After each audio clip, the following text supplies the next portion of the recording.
So, in this context, one important point what you have to learn is all threads are having same priority, the round robin time slicing is applicable.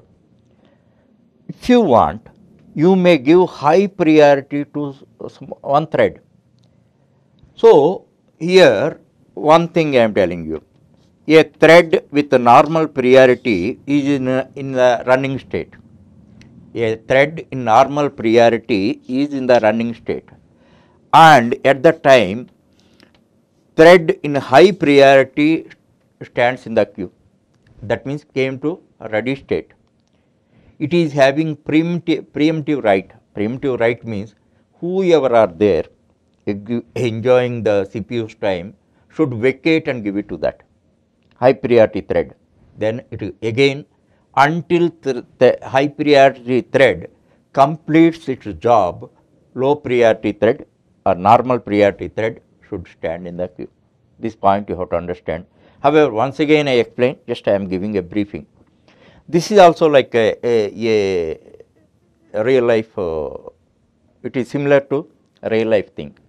Suppose you attend a function, then you one seat is vacant, in the first row you sat. Then one elderly person or one VIP comes, no more seats are vacant. Then what you do? Being an younger, you give the seat to the elder persons or VIP persons. Why you did do that? Because they have higher priority, they have higher precedence. That's why you are vacating your seat and giving it to that. Same analogy is applicable here. Here, a normal priority or minimum priority thread is in a running state. That means it is using CPU's time. At the time, thread in high priority came into the ready state. Immediately, high priority thread comes into the ready state, low priority thread should vacate the processor and gives the chance to the high priority thread, and it should until high priority thread completes its job, that normal or minimum priority thread should stand in the queue. That means it should remain in the ready state. That point also you must understand, which is relevant. Thereafter, I mainly focus on that in a separate concept. There we can set priorities, set priority method is there. By that we can set priorities to the threads. Thereafter, thereafter we can get a priority. If you want to know the priority level of particular thread, that also you can know. So, these points are relevant now. Okay. Thereafter, now you see runnable or running. Actually, one more state is there, non-runnable.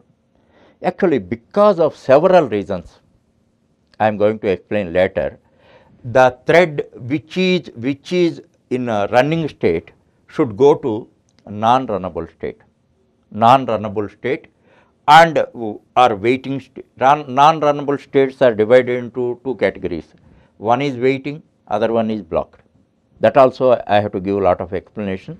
It either it goes to waiting state and block state. So, after the particular thing is finished, then again it goes to the runnable state. Runnable state. Suppose for example, I am telling you a running thread is there. It calls via object, it calls wait method. Wait method. Why it calls wait method? Some other thread has to finish some job. Until unless the job is finished, this thread cannot proceed. That's why it calls a wait method. So, that second thread takes the processor time and completes its job. Then it notifies, I completed my job, you can come and do that. It is like in real life, you see, actually you have to serve plates on the table. So, first table should be cleaned and got ready, then the person who got ready the tables tell you, notifies that tables are ready, you can serve plates. Now you notify other people who are serving food, okay, plates are placed, you serve. Like that and all that, threads communicate each other to complete their jobs in in a synchronized manner and perform the task in a synchronized order, okay, then only everything is done properly. So, running thread may go to non-runnable state because of waiting or blocking, then again that subject to completion of that, it comes to the runnable state and again stand in queue, and depending on the priority level again running into the state. Okay. Thereafter running is over, job is over. Once job is over, then what is the purpose of the thread? It should die. So, it comes to the terminated stage. Termination is done in two ways. One case, job is done, job is completed, what is the purpose of the thread is over. So, obviously, it get rid of the CPU and it is terminated, that is a death state. In some cases, it may throw an exception. Because of that exception, the thread may be terminated. Then also it comes to the terminated state. Okay. Now, here you see these reasons I have given. I do not want to give details right now because you are confused. Here, one thread asks another thread to sleep for some time. So, until the period is expired, that sleeps. Now, sleep is over, then it comes to the runnable state. Thereafter, a block on IO for a lock. Actually, already I told you, synchronized manner, many jobs should be done in a synchronized manner. In a function, in a party, once plates are served, then only food is served. So, once tables are ready, plates are placed. Once plates are ready, food is served. So, like that here until the plates are placed on the table, the people who are serving food should be in the block stage. Block stage, like that, sleep, block for a lock and wait. These are the ways which make a running thread into non-runnable state. So, sleep is over, IO is done. One point also I will tell you. Suppose one thread is in running state, it wants some inputs, some IO operations are to be done. So, until the IO operation is done, it cannot proceed. Then it comes to non-runnable state.